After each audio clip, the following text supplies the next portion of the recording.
Hello बच्चों, कैसे हैं आप लोग। उम्मीद करती हूँ सब बहुत सही होंगे, अच्छे होंगे, सुरक्षित होंगे, स्वस्थ होंगे। सबके घर में भी सब सही होंगे।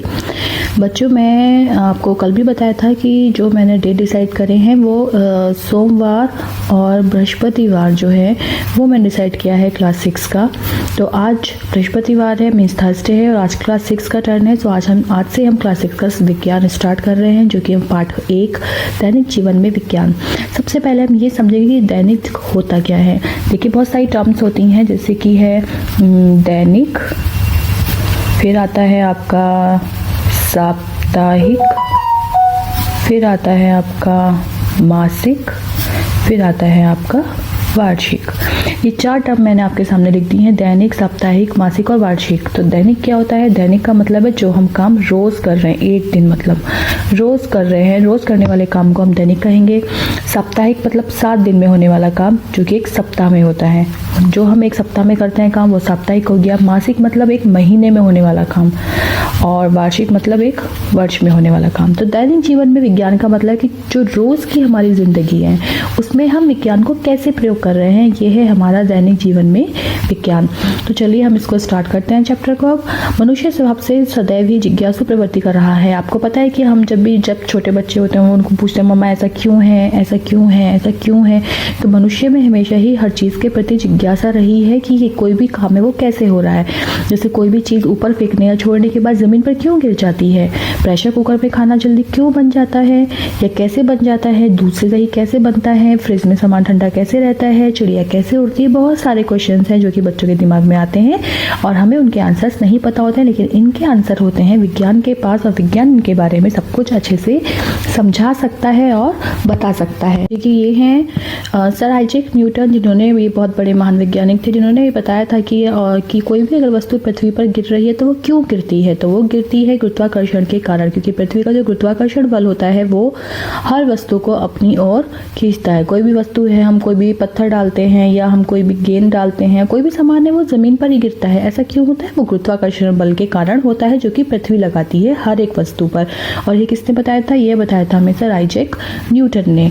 तो वैज्ञानिक के विभिन्न चरण होते हैं। वैज्ञानिक विधि के जो चरण हैं वो हैं 8।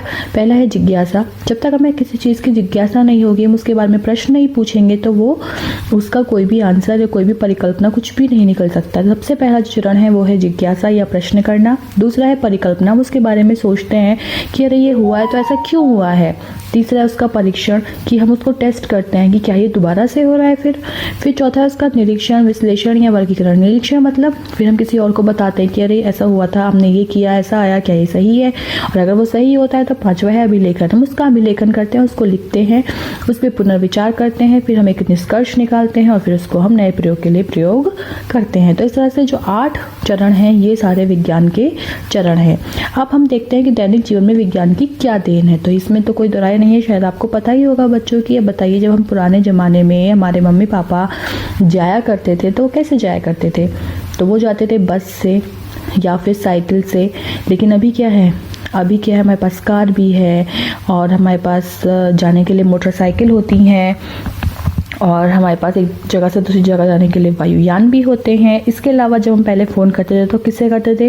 टेलीफोन से करते थे। ये टेलीफोन से पहले की अगर हम बात करें तो पहले पोस्ट ऑफिस में हम जाकर चिट्ठियाँ डालते थे, और हम 1 महीने बाद वो चिट्ठी वहाँ पहुँचती थी, फिर वहाँ से रिप्लाई आता था। उसके बाद फिर इस तरह के टेलीफोन आ गए जो कि शायद आप लोगों ने देखे भी ना हो या आपको ध्यान भी ना हो। लेकिन अभी क्या है? अभी मोबाइल फ़ोन आ गए हैं, जो 2 सेकेंड में हम कहीं भी बैठे किसी को फ़ोन लगा देते हैं और एकदम से हमारी बात हो जाती है। इसके अलावा पहले टीवी होते थे, शटर वाले टीवी होते थे। शायद वो आप लोगों के टाइम पर ना हो, लेकिन हमारे टाइम पर थे वो शटर वाले टीवी। और शटर अब क्या है? ये एलईडी टेलीविज़न आ गए हैं, और ये सब प्रगति तो है विज्ञान की। इसके अलावा देखिए, पहले जो हल जोतते थे वो किससे जोतते थे? खेत जोतते थे हम पहले, वो जोतते थे हम बैलों से। और अभी क्या आ गए हैं? अभी ट्रैक्टर आ गए हैं खेत जोतने के लिए। तो मतलब बहुत सारी सुविधाएं हो गई हैं, जो कि सब सिर्फ और सिर्फ विज्ञान की देन है। हमारे जो रोज़मर्रा के कार्य हैं, हमारे करने वाले काम हैं, वो सब विज्ञान ने बहुत ही ईजी बना दिए हैं। तो अभी आप देखिए कि पहले हम किस क्षेत्र में किसका यूज़ करते थे और अब हम किस क्षेत्र में उन चीज़ों को हम कैसे यूज़ कर रहे हैं। जैसे है पहला भोजन हम पहले बनाते थे मिट्टी के चूल्हे पे, पारंपरिक बर्तन से, धातुओं से निर्मित बर्तन में या लोहे में। और अब क्या बनाते हैं हम? अब मिट्टी का चूल्हा यूज़ करते हैं, बहुत कम यूज़ किया जाता है। अब हम जो करते हैं वो गैस का चूल्हा, विद्युत तवन, सोलर कुकर, प्रेशर कुकर, बहुत सारी चीज़ें हैं जो कि हम खाना बनाने के लिए प्रयोग करते हैं। फिर है कृषि में पहले हल था, बैल, कुआं, रहट, गोबर की खाद। अब क्या है? अब ट्रैक्टर है, नहरें, ट्यूबवेल, उर्वरक, उन्नत बीज, कीटनाशक दवाएं, जिनसे कि हमारी जो खेती है वो बहुत बढ़ गई है। यातायात होता है बच्चों, एक स्थान से दूसरे स्थान पर हम कैसे जाते हैं वो कहलाता है यातायात। तो पहले यातायात के लिए बैलगाड़ी प्रयोग करते थे, तांगा, ऊंट, घोड़ा गाड़ी, खच्चर आदि का प्रयोग करते थे। लेकिन अभी हम साइकिल, कार, बस, स्कूटर, रेलगाड़ी, वायुयान, पानी का जहाज, इन सब का प्रयोग करते हैं। फिर आता है बच्चों 4th नंबर पे मनोरंजन होता है कि हम अपने आप को कैसे अपना मन लगा रहे हैं, कैसे हम एंजॉय कर रहे हैं।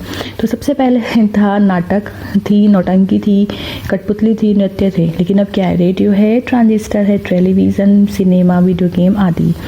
5th नंबर पे है संचार है कि अपनी बात को हम एक स्थान से दूसरे स्थान पर कैसे पहुंचाते हैं। तो पहले हम डाक के द्वारा पहुंचाते थे या संदेशवाहक, मतलब वो जो पोस्टमैन अंकल आते थे उनके द्वारा पहुंचाते थे। अभी क्या है? एकदम टेलीफोन उठाया, फ़ोन घुमाया और लग गया फ़ोन। मोबाइल है, fax, email, computer, Telegram, internet आदि। इसके बाद आता है 6th नंबर पर चिकित्सा मतलब मेडिकल सेवाएं जो होती हैं, डॉक्टर्स वगैरह का। तो पहले कैसे करते थे? नाड़ी देखकर, जो पहले वैद्य आते थे वो नाड़ी देखते थे, अनुमान लगाते थे और जड़ी बूटी वगैरह देते थे। अभी क्या है? हर चीज़ का तो आपके पास मशीन आ गई है, एक्सरे हो जाता है, अल्ट्रासाउंड होता है, सीटी स्कैन होता है, एंडोस्कोपी होता है बच्चों। अंदर की जो हमारे ऑर्गन्स हैं उनको हम जब देखते हैं, अंदर से कोई मशीन होती है जो कि अंदर जाके देख लेती है, तो वो होता है एंडोस्कोपी के द्वारा। इसके अलावा एंटीबायोटिक देते हैं हम, एनाल्जेसिक, बहुत सारी दवाइयाँ आ चुकी हैं। 7th नंबर पर आता है शिक्षा पहले क्या था? गुरुकुल प्रणालियों में थी, विद्यालयों में शिक्षकों द्वारा गुरुकुल प्रणाली मतलब कि हम वहीं जाकर रहते थे, वहीं पढ़ते थे। अभी क्या है? कंप्यूटर के थ्रू कर लेते हैं। अब जैसे आजकल सब ऑनलाइन पढ़ रहे हैं, तो ये सब विज्ञान की वजह से तो हुआ है, अदरवाइज कैसे हो जाता। इसके बाद आता है अंतरिक्ष तो ब्रह्मांड में कैसे जाते थे? साधारण दूरबीन थी, वेधशालाएं थी। अभी क्या है? चंद्रयान 1 आ गया है, रडार, मंगलयान, बहुत सारे जो वो हैं हमारे जो प्रक्षेपात्र हैं वो सब अंतरिक्ष में जा चुके हैं और बहुत सारी चीज़ें हमें नॉलेज हमें प्रोवाइड कराते हैं। रक्षा के लिए हमारा पहले भाला से लड़ाई करते थे, तलवार से, तीर धनुष से, गदा से। और अब क्या है? बंदूक, पिस्तौल, तोप, टैंकर, मिसाइल आदि। इन सबसे हम आजकल जो है लड़ाई की जाती है, मतलब रक्षा की जाती है। चलिए नेक्स्ट क्लास में मैं सोची थी पहले आज ही कंप्लीट कर दूंगी, पर फिर वीडियो बहुत लंबा हो जाएगा। जो हम नेक्स्ट क्लास में हम पढ़ेंगे अपना विज्ञान के दुरुपयोग से उत्पन्न समस्याएं। हाँ, ज़्यादा लंबी वीडियो नहीं हुई है, पूरी वीडियो देखना और अपनी पढ़ाई को कंटिन्यू करना। तब तक के लिए थैंक यू, बाय।